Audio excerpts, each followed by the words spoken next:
Hello friends, welcome to our YouTube channel target the exam. आज हम लोग 50 question के इंपॉर्टेंट सीरीज़ में सेट 13 करेंगे। इससे पहले हम लोगों ने सेट 1 से 12 तक कवर कर लिया है, जिसका लिंक आपको वीडियो के डिस्क्रिप्शन बॉक्स में मिल जाएगा। तो आइए लगाते हैं आज का सेट। देखते हैं पहला क्वेश्चन।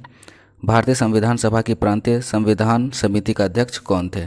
तो भारतीय संविधान सभा में प्रांतीय संविधान समिति के अध्यक्ष ये थे सरदार पटेल। वहीं अगर जवाहरलाल नेहरू को देखा जाए तो ये संघ शक्ति समिति, संघ संविधान समिति के अध्यक्ष जवाहरलाल नेहरू थे। भीमराव अंबेडकर ये प्रारूप समिति के अध्यक्ष थे। और एस.के. धर ये संविधान सभा के सदस्य नहीं थे।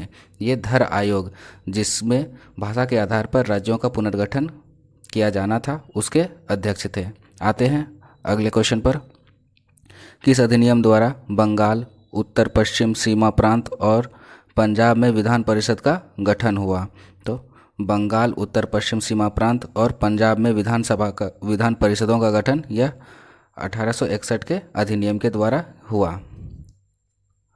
भारतीय संविधान का कौन सा भाग स्पष्ट रूप से घोषणा करता है कि भारत एक धर्मनिरपेक्ष राज्य है? तो भारत एक धर्मनिरपेक्ष राज्य है, इसका स्पष्ट विवरण कहाँ मिलता है? तो यह संविधान की प्रस्तावना में मिलता है। 14 वर्ष से कम आयु के बच्चों को कारखानों, खान और खतरनाक रोजगार में नहीं लगाया जाएगा। यह संविधान के किस अनुच्छेद में वर्णित है? तो इसमें 14 वर्ष से कम आयु के बच्चों को कारखाना, खान और खतरनाक रोजगार में नहीं लगाया जाएगा। इसका वर्णन अनुच्छेद 24 में है। वहीं अनुच्छेद 23 में बलात् श्रम और मानव दुर्व्यापार का वर्णन है। 21 में प्राण एवं दैहिक स्वतंत्रता का वर्णन है। और 22 में गिरफ्तारी एवं निरोध में संरक्षण का वर्णन है।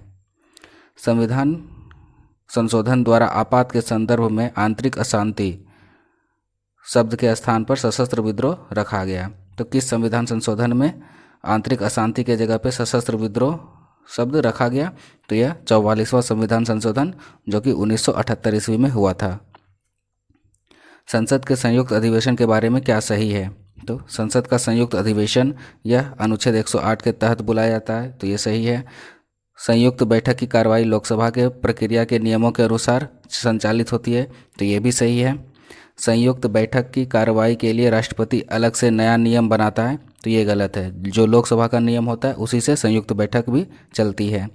संविधान संशोधन विधेयक कभी भी संयुक्त अधिवेशन द्वारा ही पास किया जाता है, तो ये भी गलत है। संविधान संशोधन विधेयक और वित्त विधेयक कभी भी संयुक्त अधिवेशन में पास नहीं होता है।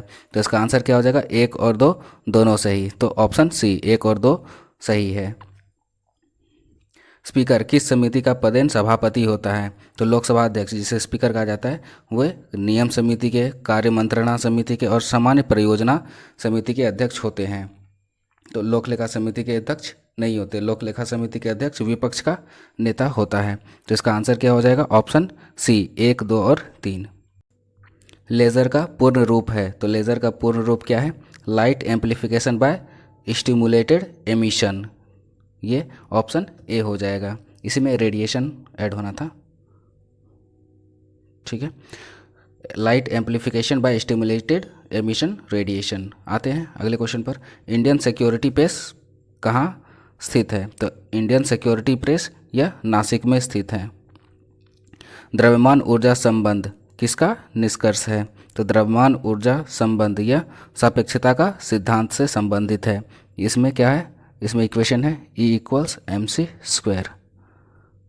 गाड़ी के हेडलाइट में कौन सा दर्पण प्रयोग होता है? तो गाड़ी के दर्पण में यह अवतल दर्पण प्रयोग होता है। वहीं रियर व्यू के लिए जो साइड मिरर होता है उसमें उत्तल दर्पण का प्रयोग होता है। सेकेंड के लोलक का आवर्तकाल अवधि है, तो सेकेंडी लोलक का जो आवर्तकाल होता है यह 2 सेकेंड का होता है। एक रेडियो एक्टिव पदार्थ की अर्ध आयु 4 महीने है। इसके 3/4 भाग को क्षय होने में कितना समय लगेगा? तो 3/4 भाग क्षय हो जाएगा, तो बचेगा कितना? तो 3/4 भाग क्षय हो जा रहा है, तो 1/4 भाग बचेगा। तो अर्ध आयु कहने का मतलब क्या है? कि 4 महीने में यह आधी हो जाती है।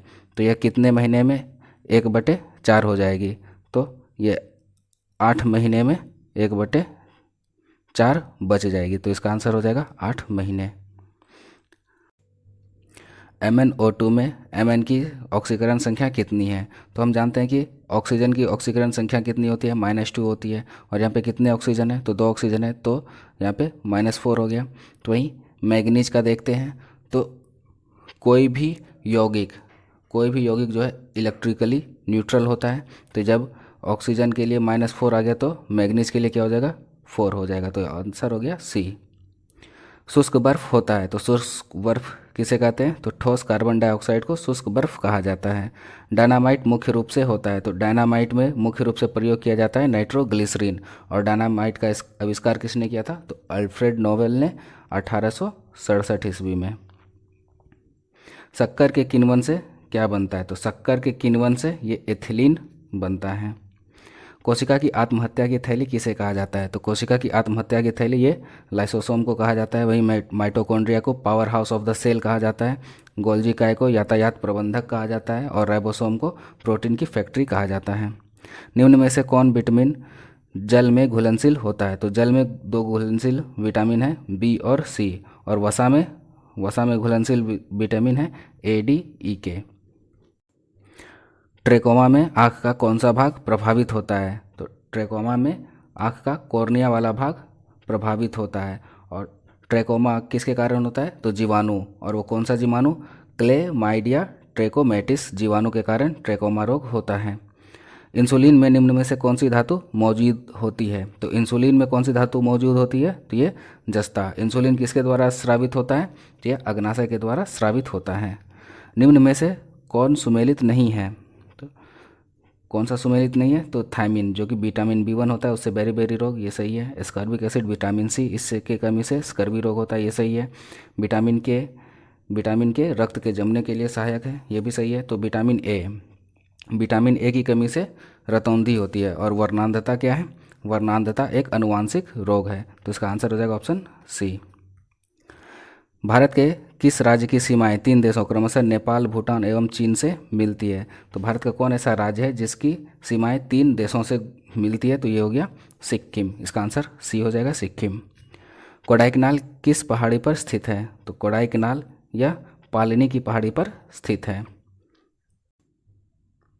भारत के निम्नलिखित, यहाँ पे देशों हो गया है, यहाँ तटों होना चाहिए। भारत के निम्नलिखित तटों में से कृष्णा डेल्टा एवं कैप केमोरिन के मध्य अवस्थित है। तो कृष्णा डेल्टा और कैप केमोरिन के मध्य अवस्थित है ये कोरोमंडल। वहीं अगर कोकन को देखा जाए तो यह गुजरात से गोवा तक के तट को कोकन कहा जाता है, कोकन तट। और मंगलुरु से कन्याकुमारी तक के तट को मालाबार तट कहा जाता है। और गोदावरी डेल्टा से उत्तरी भाग के तट को उत्तरी सरकार कहा जाता है। पोलावरम परियोजना किस नदी पर है? तो पोलावरम परियोजना यह गोदावरी नदी पर है। और यह किस राज्य में है? तो यह आंध्र प्रदेश में है। पोलावरम परियोजना गोदावरी नदी पर आंध्र प्रदेश में है। भारत की सर्वाधिक वर्षा मुख्यतः प्राप्त होती है। तो भारत को जो सर्वाधिक वर्षा मुख्यतः किससे प्राप्त होती है? तो दक्षिण पश्चिमी मानसून से भारत में सर्वाधिक वर्षा होती है। वहीं उत्तर पूर्वी मानसून से तमिलनाडु में सबसे अधिक वर्षा होती है। मूंगा रेशम भारत के किस राज्य में सर्वाधिक पैदा किया जाता है? तो मूंगा रेशम यह असम में सर्वाधिक पैदा किया जाता है। रेशम की 4 प्रकार की किस्में हैं, मूंगा, ईरी, सहतूत और टसर। तो कर्नाटक में सबसे ज़्यादा सहतूत रेशम की उत्पादन होता है। द हिमालयन माउंटेनियरिंग इंस्टीट्यूट निम्न में से कहाँ स्थित है? तो द हिमालयन माउंटेनियरिंग इंस्टीट्यूट यह दार्जिलिंग में स्थित है। और दार्जिलिंग में ही 1897 में सर्वप्रथम जल विद्युत परियोजना की शुरुआत की गई थी। वाइट पर्वत पाए जाते हैं। तो वाइट पर्वत ये कहाँ पाए जाते हैं? तो यह USA में पाए जाते हैं। और USA में भी कहाँ? तो कैलिफोर्निया में। मैगिनोट रेखा है। तो मैगिनोट रेखा किनके किनके बीच है? तो फ्रांस और जर्मनी के बीच मैगिनोट रेखा है। वहीं अमेरिका और कनाडा के बीच 49वीं समांतर रेखा है। जर्मनी एवं पोलैंड के बीच ये हिंडनबर्ग रेखा है। और अफगानिस्तान और पाकिस्तान के बीच डुरंड रेखा है। निम्न में दिए गए युग्मों में से कौन सुमेलित नहीं है? तो इसमें बहामास की राजधानी नसाउ, ये सही है। कोस्टारिका की राजधानी सांजोस, ये भी सही है। इंडोनेशिया की राजधानी जकार्ता, ये भी सही है। निकारागुआ की राजधानी किंगस्टन, तो निकारागुआ की राजधानी मानागुआ है। और किंगस्टन किसकी राजधानी है? तो जमैका की राजधानी किंगस्टन है। तो इसका आंसर क्या हो जाएगा? Option C, Nicaragua, Kingston. Uttar Pradesh तथा बिहार राज्य की सीमा पर कौन सा जलप्रपात स्थित है? तो उत्तर प्रदेश और बिहार राज्य की सीमा पर यह दुर्गावती जलप्रपात स्थित है। दुर्गावती जलप्रपात यह बिहार के रोहतास जिले में है, जो कि उत्तर प्रदेश और बिहार के बीच सीमा रेखा पर स्थित है। वहीं ककोलत यह नवादा जिले में स्थित है और हुंडरू यह रांची में स्थित है। सुंडा जल संधि किनके मध्य स्थित है? सुंडा जल संधि यह जावा द्वीप और सुमात्रा द्वीप के मध्य स्थित है। वहीं मलेशिया और इंडोनेशिया के बीच यह मलक्का जल संधि है। बाली द्वीप और लोम्बोक द्वीप के बीच ये लोम्बोक जल संधि है। और क्यूबा और यूएसए के बीच ये फ्लोरिडा जल संधि है। मुस्लिम लीग ने किस कारण संविधान सभा का बहिष्कार किया? तो किस कारण संविधान सभा का बहिष्कार किया? तो मुसलमानों के लिए एक अलग संविधान बनाना चाहती थी, इसलिए मुस्लिम लीग ने संविधान सभा का बहिष्कार किया। तो इसका आंसर क्या हो जाएगा? ऑप्शन सी, केवल 2 सही है। भारतीय उपमहाद्वीप में कृषि के प्राचीनतम साक्ष्य कहाँ से प्राप्त हुए हैं? तो भारतीय उपमहाद्वीप में कृषि के प्राचीनतम साक्ष्य ये मेहरगढ़ से प्राप्त हुए हैं। मेहरगढ़ जो कि पश्चिमी बलूचिस्तान में बेलन नदी के किनारे स्थित है। सभा एवं समिति प्रजापति की 2 पुत्रियां थी, इसकी उल्लेख जो है यह किस वेद में मिलता है? तो सभा एवं समिति को प्रजापति की 2 पुत्रियां यह अथर्ववेद में कहा गया है। सभा जो कि श्रेष्ठ लोगों की संस्था हुआ करती थी और समिति यह आमजनों की संस्था हुआ करती थी। सती प्रथा का पहला उल्लेख कहाँ से प्राप्त होता है? तो सती प्रथा का पहला उल्लेख यह एरन अभिलेख से, जिसके शासक भानुगुप्त थे। एरन अभिलेख से सती प्रथा का पहला उल्लेख प्राप्त होता है। निम्न में से सुमेलित नहीं है, तो कौन सुमेलित नहीं है? तो कृष्ण प्रथम एलोरा का कैलाश मंदिर, ये सही है। नरसिंह वर्मन प्रथम, इधर हो गया, नरसिंह वर्मन प्रथम रथ मंदिर, ये सही है। राजराज प्रथम बृहदेश्वर मंदिर, ये भी सही है। नरसिंह वर्मन प्रथम कांची का कैलाश मंदिर, ये गलत है। नरसिंह वर्मन द्वितीय ने कांची का कैलाश मंदिर का स्थापना करवाया था। तो इसका आंसर हो जाएगा ऑप्शन डी। निम्न में कौन सुमेलित नहीं है? माधवाचार्य द्वैतवाद, ये सही है। रामानुजाचार्य वशिष्ठाद्वैतवाद, ये सही है। निम्बकाचार्य शुद्धाद्वैतवाद, ये गलत है। निम्बकाचार्य ने द्वैताद्वैतवाद दिया था। शंकराचार्य अद्वैतवाद, ये सही है। तो इसका आंसर क्या हो जाएगा? ऑप्शन सी, निम्बार्काचार्य शुद्धाद्वैतवाद, ये गलत है। निम्नलिखित में कौन सुमेलित नहीं है? तो इसमें कौन सुमेलित नहीं है? तो महालवाड़ी उत्तर पश्चिम प्रांत, ये सही है। स्थायी बंदोबस्त बंगाल में लागू किया गया, ये भी सही है। रैयतवाड़ी बंदोबस्त यह मद्रास में लागू किया गया, ये भी सही है। तो इसका आंसर क्या हो जाएगा? ऑप्शन डी, सभी सही है। रिंग फेंस की नीति या घेरे की नीति का संबंध किस गवर्नर से है? तो किस गवर्नर जनरल ने रिंग फेंस की नीति या घेरे की नीति अपनाई थी? तो यह वॉरेन हेस्टिंग्स ने अपनाई थी। तो इसका आंसर हो जाएगा ऑप्शन ए, वॉरेन हेस्टिंग्स। निम्नलिखित घटनाओं को क्रम से सजाएं।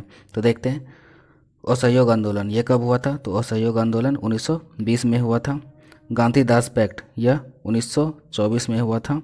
सांप्रदायिक पंचाट ये 1932 में हुआ था। और काकोरी कांड यह 1925 में हुआ था। तो सबसे पहले 1, 2, 3 और 4। तो यहाँ पे क्या हो जाएगा?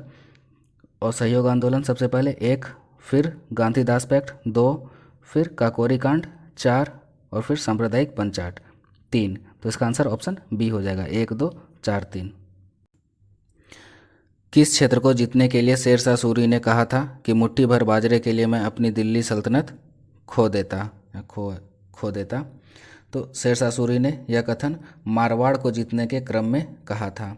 वहीं शेरशाह सूरी की मृत्यु जो है वो कालिंजर की किला जीतने के दौरान हुई थी। तो इसका आंसर क्या हो जाएगा? Option B, Marwar. निम्न में कौन सुमेलित नहीं है? तो इसमें डलहौजी अवध का विलय, ये सही है। एलनबरो सिंध का विलय, ये भी सही है। लॉर्ड हेस्टिंग्स ने के समय में तृतीय आंग्ल मराठा युद्ध हुआ था, ये भी सही है। लॉर्ड वेलेजली के समय में तृतीय आंग्ल मैसूर युद्ध, ये गलत है। वेलेजली के समय में चतुर्थ आंग्ल मैसूर युद्ध हुआ था और तृतीय आंग्ल मैसूर युद्ध यह कार्नवालिस के समय में हुआ था। निम्नलिखित में से किसका नेतृत्व गांधी जी ने नहीं किया था? तो गांधी जी ने इनमें से किसका नेतृत्व नहीं किया था? तो असहयोग आंदोलन इसका किया था। चंपारण सत्याग्रह का भी नेतृत्व गांधी जी ने किया था। बारदौली सत्याग्रह का नेतृत्व जो है वो सरदार पटेल ने किया था। तो इसका आंसर हो जाएगा ऑप्शन सी, बारदौली सत्याग्रह का नेतृत्व सरदार पटेल ने किया था। जलियांवाला बाग हत्याकांड के विरोध में वायसराय की कार्यकारिणी परिषद की सदस्यता से किस व्यक्ति ने इस्तीफा दे दिया? तो वायसराय की कार्यकारिणी परिषद से इस्तीफा किसने दिया था? तो ये दिया था शंकरन नायर ने। वहीं रविंद्रनाथ टैगोर ने नाइटहुड की उपाधि त्याग दी थी और जमनालाल बजाज ने राय बहादुर की उपाधि त्याग दी थी। नाबार्ड की स्थापना किस समिति की संस्तुति पर की गई? तो नाबार्ड की स्थापना यह शिवरामन समिति की संस्तुति पर नाबार्ड एक्ट 1981 के तहत 12 जुलाई 1982 में की गई। डॉल्फिन किक शब्द किस खेल से संबंधित है? तो डॉल्फिन किक शब्द यह तैराकी से संबंधित है।